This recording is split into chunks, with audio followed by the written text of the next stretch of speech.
Good evening everybody. अरे भाई हट जा आप लोगों को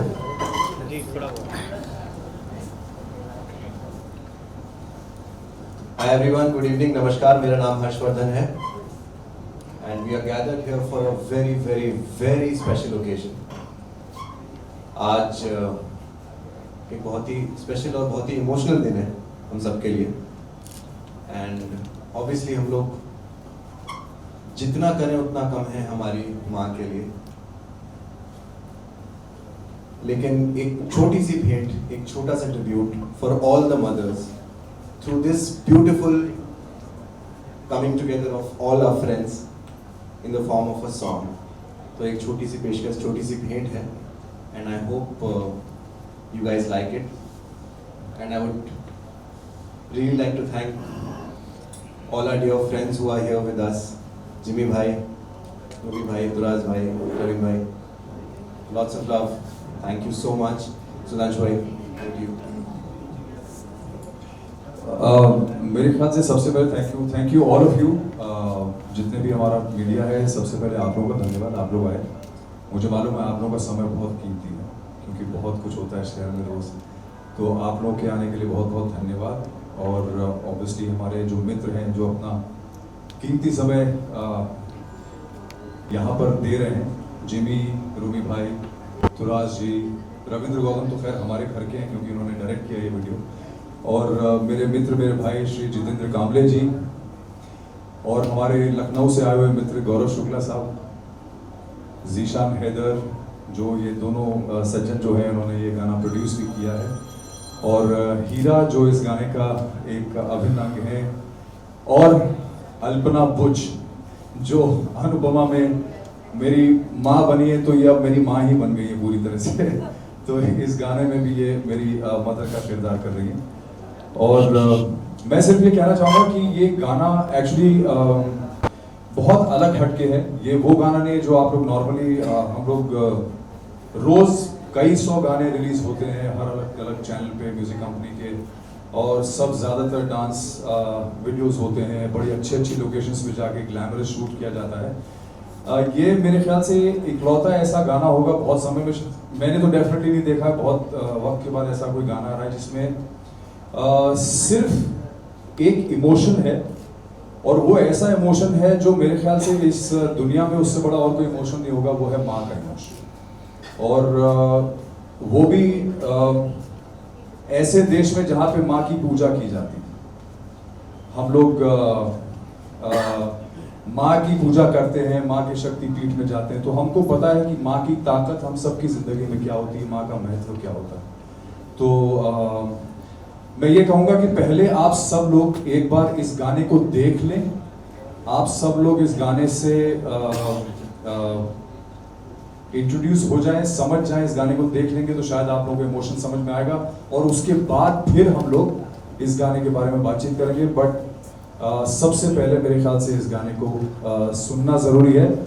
और ये गाना देखने से पहले मैं आप लोगों को बता दूं कि ये जो यहाँ पे हैंडसम लड़का जो खड़ा हुआ है, हर्ष, इस लड़के ने ये गाना लिखा है, इसके बोल हर्ष ने लिखे हैं, इसे कंपोज हर्ष ने किया है, और बहुत ही खूबसूरत कॉम्पोजिशन है ये। क्योंकि जिसने भी ये कॉम्पोजिशन सुना है, ये गाना सुना है, क्योंकि इसके शब्द ऐसे, इसके बोल ऐसे हैं कि वो जब आप उस म्यूजिक कॉम्पोजिशन के साथ सुनते हैं तो वो आपकी एक ऐसी नब्ज को टच करता है कि आपके आंसू खुद ब खुद निकल आते हैं। तो सबसे पहले तो मैं इसको कंग्रेचुलेशन कहूँगा क्योंकि इसका लिखा हुआ गाना है, इसकी कॉम्पोजिशन है, तो आप लोग एक छोटा सा अप्लॉज इस लड़के के लिए दे सकते हैं। और इसके अलावा हमारे प्रोड्यूसर जीशान हैदर साहब, इनके लिए आज का दिन मुझे शब्दों में कहना नहीं आएगा, लेकिन ये बहुत इनके लिए बहुत बड़ा, इनका जीवन बदल देने वाला दिन है।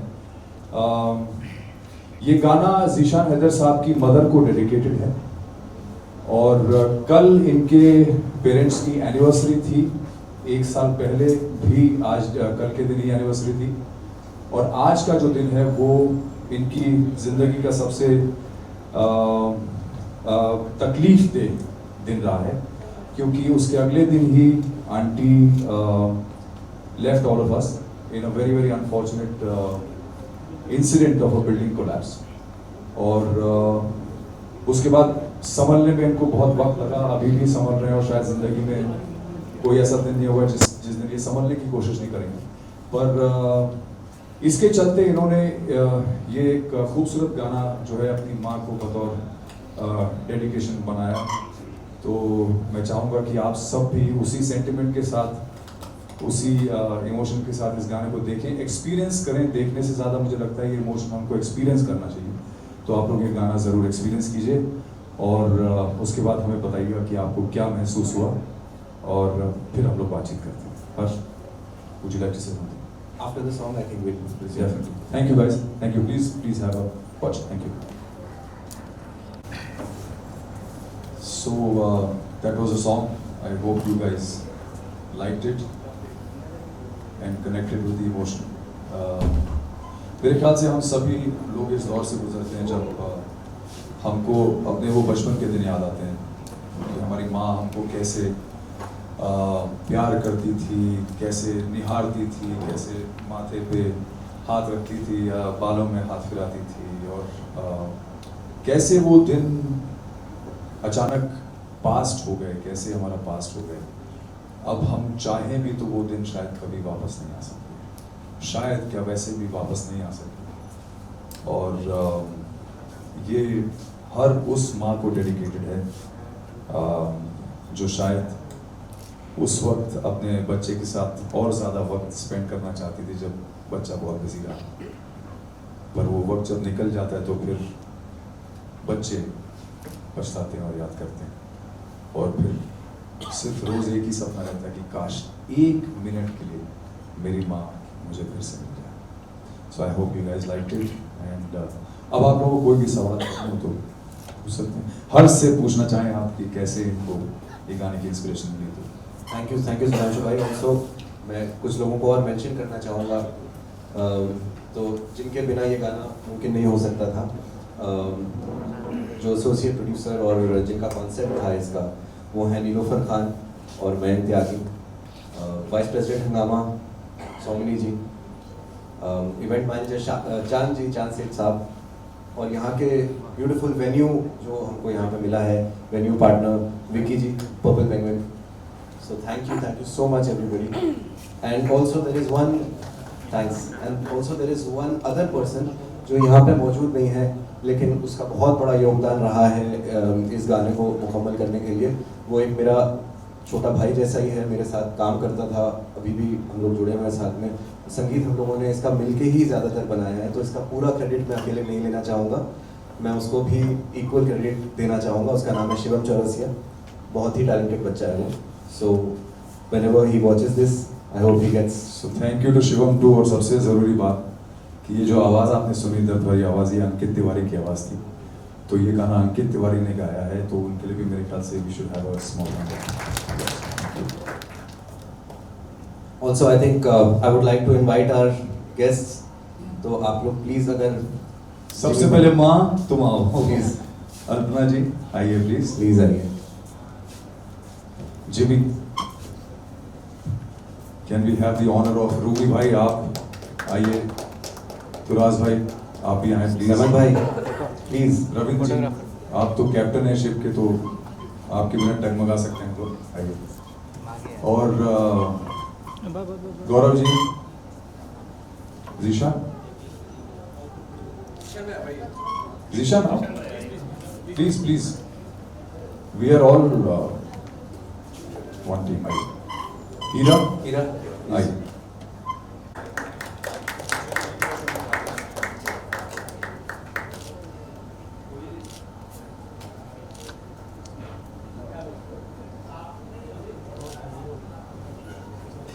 अंकित भाई आइए please.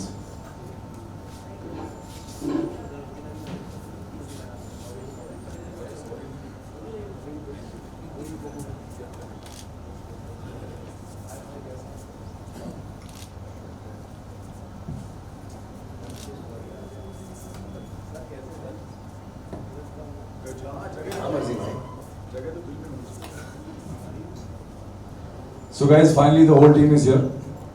Ankit is also here. Thank you for giving us your time. और अब आप लोगों को अगर कोई सवालात करने हो तो please more than welcome. Sudhanshu ji, आप खुद एक बड़े सिंगर और म्यूजिशियन, आपका एक काइंड ऑफ वॉइस नाम काफी प्रचलित है, तो इस गाने के संगीत में आपका कुछ कॉन्ट्रीब्यूशन? मेरा इसमें सिर्फ बतौर एक एक्टर ही कंट्रीब्यूशन है, इसके अलावा मेरा कोई भी कंट्रीब्यूशन नहीं है. इमोशनल कंट्रीब्यूशन डेफिनेटली है क्योंकि जीशान मेरा भाई है, तो इमोशनली मेरा कंट्रीब्यूशन यही है कि मैं जुड़ा हुआ हूँ इसके साथ हर तरह से. बस इतना ही कंट्रीब्यूशन है. इसके अलावा बाकी आपने देख ही लिया कि हर्ष ने जो है कंपोज किया है और लिखा है, और अंकित तिवारी ने वो गाना गाया है, और ये लोग बहुत बड़े कलाकार हैं, तो शायद मुझे इनके लेवल पे पहुंचने में थोड़ा वक्त लगेगा. अंकित जी, आप कुछ प्रचलित गायक, तो ये गाने में आपने कितनी मेहनत की? ये गाने में एक्चुअली मेहनत कम, इमोशन ज़्यादा थे, क्योंकि जिस हालात में गाया गया ये गाना, वो एक अलग भाव था, एक अलग मूड था, और मैंने गा के भेज दिया था. फिर मेरी इतनी भी हिम्मत नहीं हुई कि मैं फ़ोन करके पूछूं कि कैसा लग रहा है. बस जो फील किया वो गाया और वो गा के भेज दिया, और आई थिंक आज गाना हम सबके सामने है. So I am happy, really happy. Thank you so much.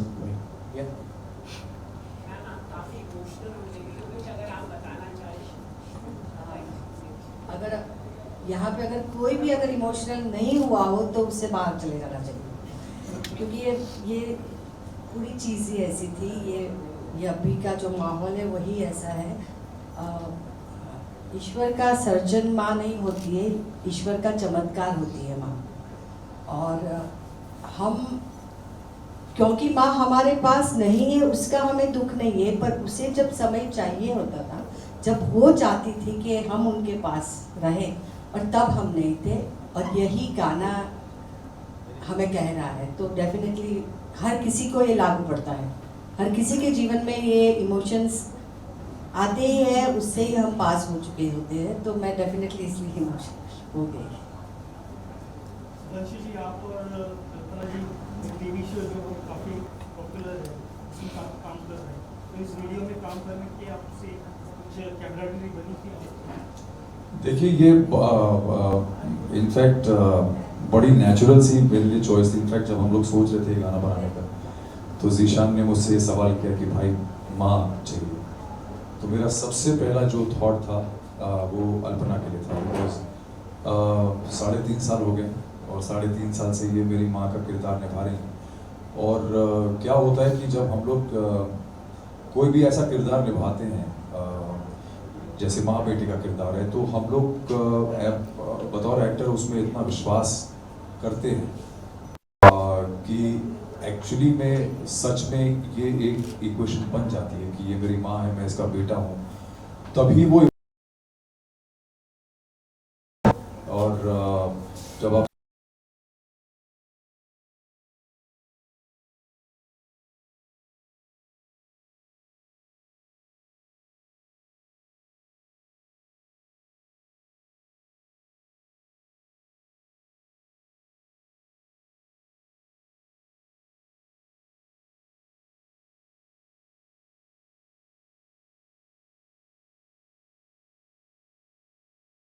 Emote भी कर पाए, क्योंकि यही माँ बेटे का किरदार हम लोग निभाते आ रहे हैं अपने वक्त से. सर, आप कुछ बताना चाहेंगे, आपको कैसा लगा करना, और कुछ आप एक्सपीरियंस शेयर करना? बहुत अच्छा है. माँ का जो एक इमोशन होता है, मैं तो 2015 में आई लॉस्ट माय मदर, सो मुझे इस चीज़ का बहुत अच्छे तरीके से एहसास है कि, और मैं हमेशा से लोगों को यही बात कहता हूँ कि जिनके पास माएँ हैं वो हमेशा जब भी उनका फ़ोन आए उठाएं, जब जितना टाइम उनके साथ स्पेंड कर सकते हैं करें, क्योंकि एक बार वो चीज़ आपकी ज़िंदगी से चली जाती है तो उसके बाद आपको उसकी वैल्यू जो है वो समझ में आती है. हम सब अपनी ज़िंदगी की दौड़ में इतना ज़्यादा बिज़ी हैं कि हम लोग जो है वक्त नहीं दे पाते हैं. तो ये एक चीज़ मैं हमेशा से कहता हूँ. और आज ऑब्वियसली बिकॉज जीशान को मैं बहुत सालों से जानता हूँ, और जीशान ने कहा कि this is releasing and such a big tragedy happened with him a year back, so I think उस इमोशन के साथ बनाया हुआ एक गाना है और बहुत ही इमोशनल है। माँ से बड़ा इमोशन तो इस दुनिया में कोई नहीं है मेरे हिसाब से। तो and thank you Zeeshan for having me over here, thank you so much sir. अभी आप लोगों ने देखा होगा तो मुश्किल से 2 हफ्ते पहले लखनऊ में ही शायर मुनव्वर राणा उनका इंतकाल हो गया और शायरी में मुनव्वर राणा को छोड़ के तकरीबन हर शायर ने सिर्फ अपनी माशूक़ों के लिए शेर लिखे हैं। मुनव्वर राणा अकेले ऐसे शायर थे जिन्होंने अपनी माँ से मोहब्बत की और सबसे ज़्यादा उन्होंने जो शेर लिखे हैं वो माँ के लिए लिखे हैं। तो उनके एक तो शेर याद आ रहे थे मुझे अभी देख के कि चलती फिरती आँखों से अज़ां देखिए, मैंने जन्नत नहीं देखी माँ देखी। और एक और शेर याद आ रहा था उनका कि वो कबूतर क्या उड़ा, छप्पर अकेला हो गया, माँ ने आंखें बंद कर ली, घर अकेला हो गया। तो खैर हम सब लोग इसमें बोलने की ज़रूरत नहीं है। माँ का इमोशन जो है वो लफ्ज़ों में बहुत कम लोग कह पाते हैं। और उसी लखनऊ से जीशान है, यहाँ से मुनव्वर राणा थे। सभी लोग अपनी माँ से मोहब्बत करते हैं, लेकिन आज जीशान ने ये जो बनाया है एल्बम, और आप सब लोगों ने, हर्षवर्धन ने, सुधांशु ने, सब ने मिल के, तो ये एक चीज़ होती है ना कि एक चीज़ ऐसी डॉक्यूमेंट ऐसी चीज़ हो जाती है जिसमें हर आदमी अपना इमोशन देखता है। और ये गाना मैं चाहता हूँ कि सब लोग देखें और देखेंगे ज़रूर, और इससे सबक लेंगे कि सचमुच जिनकी माँ नहीं है वो दुआ करें कि उनकी माँ को जन्नत मिले, और जिनकी हैं वो उनकी कदर करें। Thank you.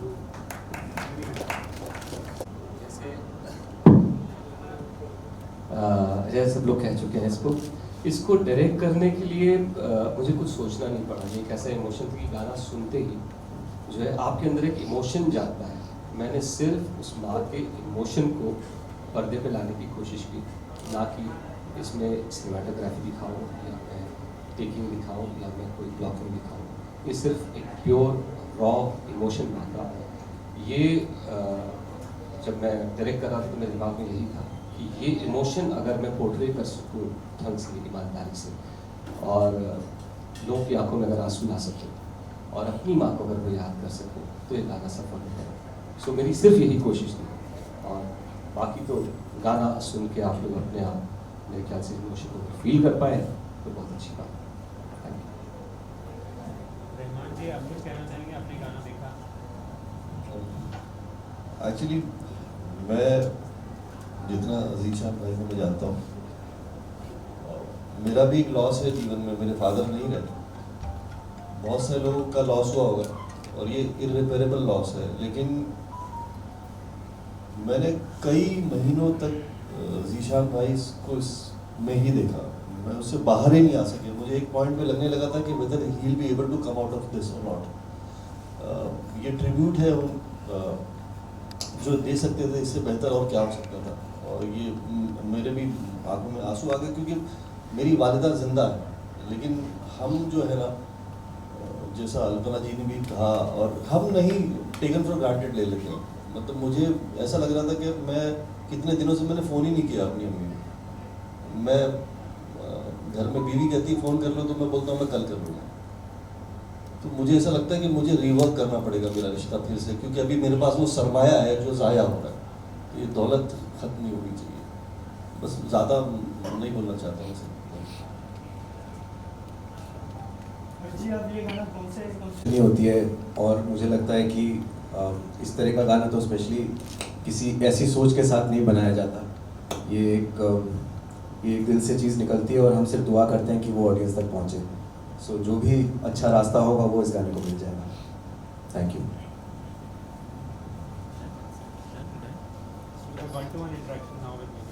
जीशान भाई किधर है? जीशान भाई किधर है? अच्छा सुन,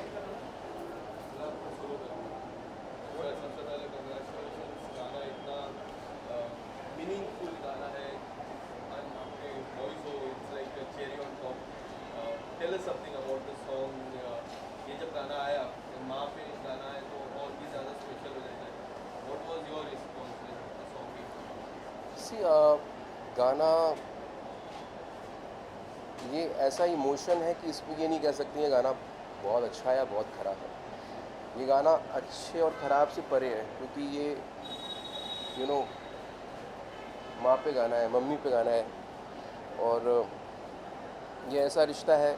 मुझे ऐसा लगता है कि ऊपर वाले ने जब माँ शब्द बनाया तो उसको भी आसान बना दिया, सिर्फ एक वर्ड दिया माँ। तो ये रिश्ता एक्चुअली बहुत नाजुक है। जब हम घर के बाहर होते हैं तो बहुत स्ट्रगल करते हैं लाइफ में, अपनी लाइफ में, बट माँ की गोदी के लिए कभी स्ट्रगल नहीं करनी पड़ती, वो एक सेकंड में मिल जाती है। और जब वो माँ का आंचल या माँ की गोदी जब हटती है तो एक बहुत दुख होता है। उसी का ये गाना है, उससे रिलेटेड ये सॉन्ग है। सर, जब आपने गाया होगा तो आप भी काफ़ी इमोशनल हुए होंगे, ऐसा लग रहा है, तो गाने से पता 100% यार। कुछ अगर आप बताना चाहें, जब आप ये रिकॉर्ड करते हो जब ये रिकॉर्ड कर रहा था तो उतना टेक्निकल नहीं जा रहा था मैं, मतलब कि बहुत ज़्यादा सोच समझ चुका हूँ, क्योंकि वो हो नहीं सकता। और बस मेरे को जो फील होता गया मैं गाता गया। मैंने पहले गाने के लिरिक्स को याद किया, हाँ, फिर उसको फ़ोन पे लिया, और फिर बस जो मेरे मन में आया मैंने वैसे गा दिया। अब कुछ शेयर करना चाहिए आपकी और आपके माता जी के साथ की कोई बचपन की आदत कुछ शेयर करना चाहे अगर आप? यार देखो, हर बच्चे के अपनी माँ के साथ जो रिश्ते होते हैं वैसा ही मेरा है। हम सब अपनी माँ को बहुत प्यार करते हैं और सब कुछ याद आता है। मैंने बोला ना, बहुत आसान है वो। माँ के साथ जो रिश्ता होता है ना, वहाँ पे स्ट्रगल नहीं है। अगर मुझे अपनी मम्मी को हक करना है या उनकी गोदी में लेटना है तो स्ट्रगल नहीं है। सोचेंगे और वो कर लेंगे। दुनिया के बाहर आपको कुछ पाना है अगर, तो बहुत स्ट्रगल है, बट माँ की गोदी के लिए स्ट्रगल नहीं है। सर, मैं आपसे जानना चाहूँगा, काफ़ी सारे गाने आ रहे हैं यंगस्टर्स के सामने आ रहे हैं नए कॉन्सेप्ट को लेकर, लेकिन कुछ जब ऐसे कॉन्सेप्ट आते हैं जो माँ से रिलेटेड होते हैं, कुछ कॉन्सेप्ट ऐसे होते हैं जो सोशल मैसेज देते हैं, उन सब यंगस्टर्स के लिए आप क्या मैसेज देना चाहेंगे जो सिंगर्स अभी आगे आ रहे हैं नए कॉन्सेप्ट को लेकर? सी देखिए, कॉन्सेप्ट ये बनाया तो नहीं गया है, ये एक ट्रिब्यूट है, एक बेटे का अपनी माँ को लेके एक ट्रिब्यूट है। एक जो आप लोगों को पता ही होगा कि जो हादसा हुआ था उस पर ये गाना बनाया गया है। और जब ऐसे गाने बनते हैं तो कोई माइंडसेट नहीं होता है कि यार ये करना है। ये उनकी एक इच्छा थी जिस पे हम लोग, जिशान भाई, ये जिशान भाई का एक उनकी दिल की इच्छा थी, और हम जिनको भी वो जानते थे हम सब उनके साथ खड़े हुए, और जो जो उन्होंने कहा वो हमने किया। तो मैं तो ये नहीं बोल सकता इस चीज़ को, मतलब इस भाव को, कि ये ट्रेंड के लिए कुछ किया गया है। नहीं, ये इमोशन है यार, मतलब जो सुनेगा उनके दिल तक पहुंचेगा। दैट्स इट यार। 2 दिन बाद रिपब्लिक डे 26 जनवरी, तो कुछ अगर आप कहना चाहेंगे देशवासियों के लिए अपने कुछ अगर आप कहना चाहेंगे रिपब्लिक डे? मैं ये कहना चाहूँगा कि यार 26 जनवरी आ रहा है और हम सब देख सकते हैं हमारा देश स्टेप बाय स्टेप प्रोग्रेस कर रहा है, और काफ़ी चीज़ें हम भी सीख रहे हैं। तो वो सीखते चलें, खुश रहें और देश का नाम रोशन करें। एक विश दे दीजिए पूरे देश को। क्या बोलना है? 26 जनवरी की बहुत अभी से बोल दूँ? 26 जनवरी की बहुत शुभकामनाएं। आप सब खुश रहें और ऐसा काम करें जिसमें हमारा समाज, हमारा परिवार और हमारा देश आगे बढ़े। Thank you. सर, जाते 2 लाइन। ठीक है, रेडी? ओ माँ,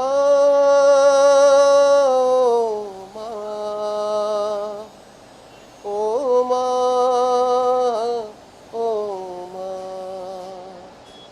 ओ माँ,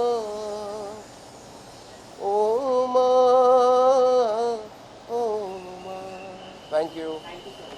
थैंक्स। बहुत सही है भाई। अल्पना जी आ रही है कि नहीं? मैं सोच रहा था कि अल्पना आ जाती तो एक ही साथ हो जाता ना। But I don't know why she's...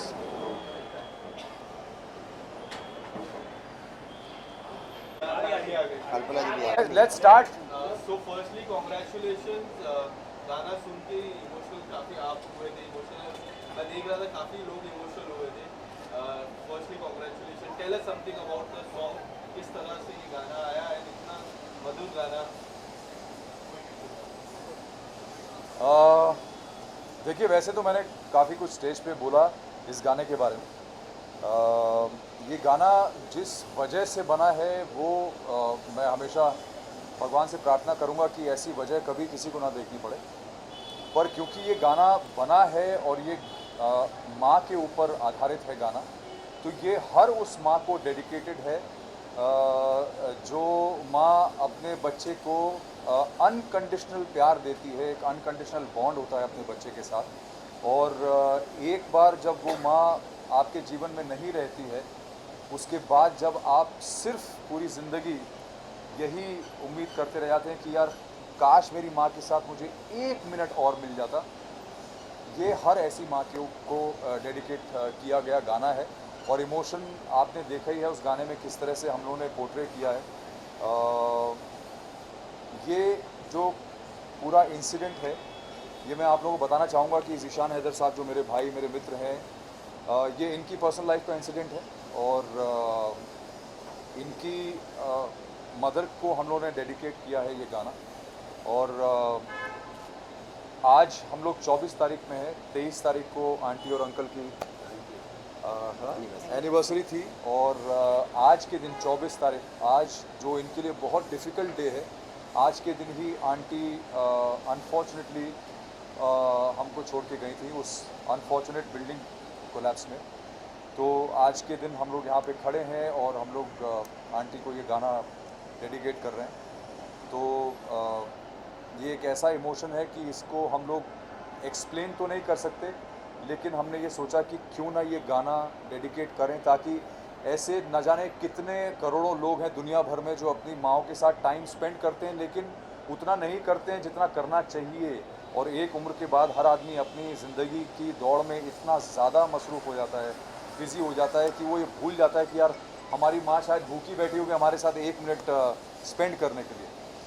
तो ये गाना देखने के बाद शायद हर वो इंसान के अंदर एक ये थॉट आएगा कि अरे यार ये मैं क्या कर रहा हूँ मेरे जीवन में. मुझे इससे ज़्यादा और क्या चाहिए कि मेरे माँ बाप मेरे पास हैं, आज हैं कल नहीं होंगे, कब क्या हो जाए कुछ पता नहीं है. तो ऐसे जज्बात को वो जगाने के लिए ये गाना हमने बनाया है. और ये मुझे लगता है कि हर वो इंसान जो इस गाने को देखेगा उसके अंदर ये जज्बात ज़रूर जगेगा, और शायद वो इसको देखने के बाद अपनी माँ, अपने बाप, अपने पिताजी के साथ और ज़्यादा क्वालिटी टाइम स्पेंड करेंगे, ज़्यादा वक्त बिताएंगे, ताकि जितना वक्त है उसमें हम जितना प्यार उनको दे सकते हैं, ले सकते हैं, वो सब हम शेयर करें. सर, आप भी काफ़ी थोड़ा इमोशनल हुए गाना देखकर, थोड़ा सा 2 शब्द अगर आप कुछ कहना चाहें, कैसे काम किया मैम ने, कैसा कुछ अगर आप बता सकते. माता जी. नहीं, मैं कुछ नहीं कहना चाहूँगा, बस सिर्फ ये कहना चाहूँगा कि ये गाना नहीं था एक्चुअली, ये इमोशन था. ये गाना था ही नहीं, मैं इसको गाना मानते ही नहीं हूँ, इट्स जस्ट अ इमोशन. और उसी को इन सब ने, क्योंकि सब कहीं ना कहीं हमसे कनेक्टेड हैं, हमारे दोस्त हैं, भाई हैं, तो सब ने मिल के, हर से लेके सुधांशु जी, अल्पना जी, रवीन जी, सब ने मिल के इसको बनाया, और वही इमोशन आपको देखने को मिल रहा है गाने में.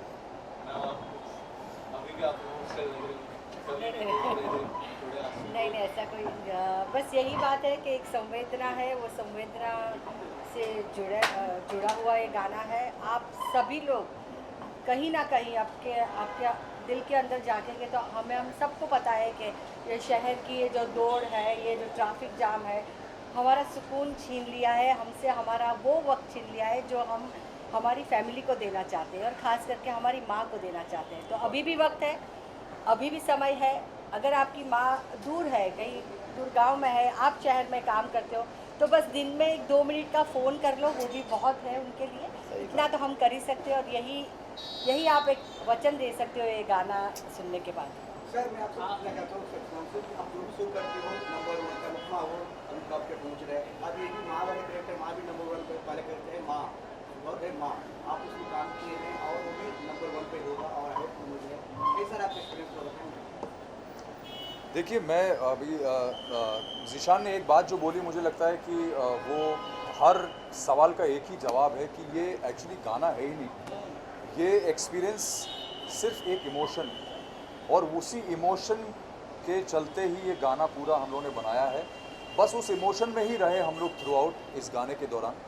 और मेरा पहला शॉट जब हुआ तब से लेकर आखिर तक जैसे ही ये गाना बजता था मेरे अंदर में एक अलग तरह का इमोशन फील करता था। और ये गाना बहुत ही स्मूथली, बहुत एक अलग जोन में जाके हमने पूरा शूट किया है और उसका रिज़ल्ट आप सबके सामने है। तो एक्सपीरियंस से ज़्यादा मैं ये कहूँगा कि सिर्फ एक इमोशन था जो हमने फील किया और उसको एब्जॉर्ब किया। और मुझे लगता है कि शायद ज़िंदगी भर ये याद रखूँगा कि मैंने एक ऐसा गाना किया था। रविंद्र गौतम जी काफ़ी पॉपुलर डायरेक्टर है और उन्होंने फर्स्ट टाइम आपके साथ म्यूजिक एल्बम के साथ और रविंद्र गौतम इतने टॉप के डायरेक्टर हैं, आपने जवाब अपने सवाल में दे दिया है कि वो इतने अच्छे निर्देशक हैं, इतना अच्छा काम उनका, इतना सारा लंबा चौड़ा बॉडी ऑफ वर्क है। तो ऑब्वियसली उन्होंने जब ये गाना डायरेक्ट किया तो हम सब एज एन आर्टिस्ट भी बहुत सेफ हैंड्स में थे और हमें ये कॉन्फिडेंस था कि वो ये गाना जब शूट करेंगे तो वो एक ऐसा गाना निकल के आएगा जो सबके दिल को छू जाएगा। और पहली बार ज़िंदगी में कोई गाना डायरेक्ट किया उन्होंने? पहली बार ज़िंदगी में डायरेक्ट किया उन्होंने गाना, पहली बार म्यूज़िक वीडियो किया है एक्चुअली। हाँ, इन्होंने भी पहली बार किया है।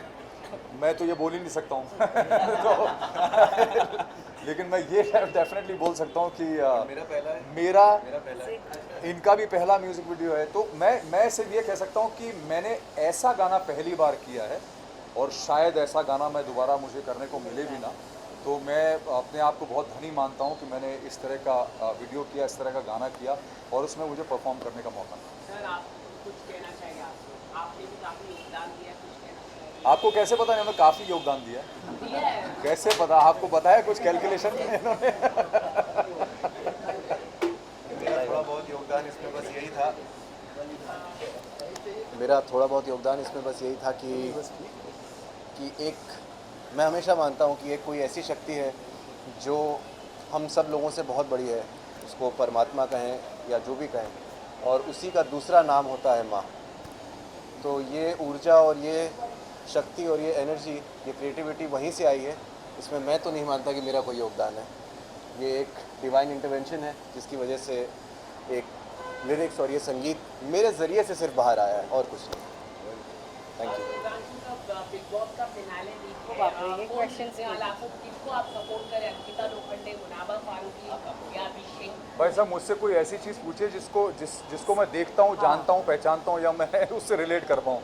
मैंने बिग बॉस आज तक देखा नहीं है, ना ही मुझे शौक है बिग बॉस देखने का। आप तो स्टार प्लस के टॉप एक्टर हैं, तो कहीं ना कहीं मतलब फ्यूचर में आपको भी बुलाना चाहिए।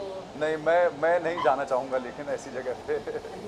Thank you. एक आखिरी सवाल मेरा, जिस तरह से अभी हाल ही में 5 साल बाद आपके बेटे का कॉल आया लंदन से अपनी माँ के बारे में पूछताछ करने के लिए, जिस तरह से जो इक्वेशन है जो आपने कहा कि कॉल कर दिया करो, हमेशा अपने आप के सीन के बारे में आप चर्चा करो, जो पेरेंट्स का जो प्यार होता है वो हमेशा होना चाहिए साथ में। जिस तरह लंदन का सीन चल रहा है, आप कुछ बताना चाहोगे अपने ऑडियंस के लिए, क्या कुछ आने वाले समय में क्या कुछ देखने मिलेगा? देखिए, हमारे शो में हमेशा हमने इमोशनल कोशेंट बहुत हाई रखा है। हमने कुछ चीज़ें ऐसी उसमें हमेशा मेंटेन की हैं जो कि समाज के लिए बहुत वैल्यूएबल हैं, समाज के लिए संदेश होता है, समाज के लिए कोई ना कोई हम लोग ऐसी चीज़ उसमें दिखाते हैं जिससे हमारा जो समाज है, हमारा जो जनरेशन है, यंग जनरेशन है, उनको हम लोग वो वैल्यूज़ दिखा सकें, दे सकें जो शायद मिस होती हैं आज की लाइफ में, डिजिटल लाइफ में। इसलिए हम अपने शो के थ्रू वो सब चीज़ें दिखाना चाहते हैं और चाहे वो हमारी संस्कृति से जुड़ी हो, हमारे त्योहारों से जुड़ी हो या हमारी फैमिली वैल्यू से जुड़ी हो, तो उसके आसपास ही हम लोग हमेशा ड्रामा क्रिएट करते हैं। तो आगे भी यही रहेगा और आप लोग यही एक्सपेक्ट कीजिए कि आगे भी हमारे शो में इसी तरह से बहुत सारा ड्रामा आएगा और बहुत हाई ड्रामा रहेगा और उसके थ्रू हम लोग ये सब चीज़ें चाहे वो हमारी संस्कृति से जुड़ी हो या समाज से जुड़ी हो या जो सोशल इविल्स होते हैं उनसे जुड़ी हो, उनको एड्रेस करते हुए हमेशा आपको देखने को। Thank you.